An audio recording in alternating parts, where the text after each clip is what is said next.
Welcome to the Salmon Runs YouTube. Enjoy the video. You begin by confirming the essentials. Sign in with your Apple ID and make sure two-factor authentication codes are ready, because Apple requires them to access backups.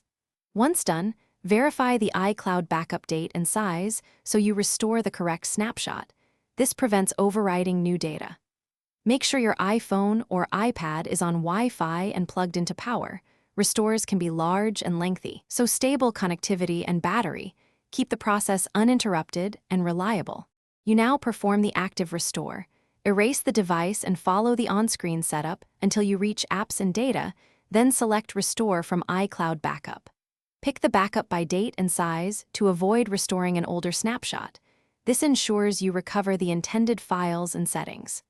During the transfer, watch the progress and the app download queue.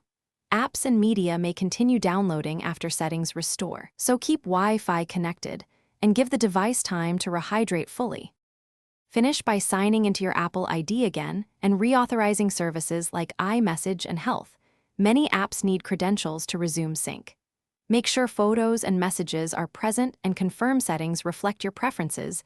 Some data continues downloading in the background.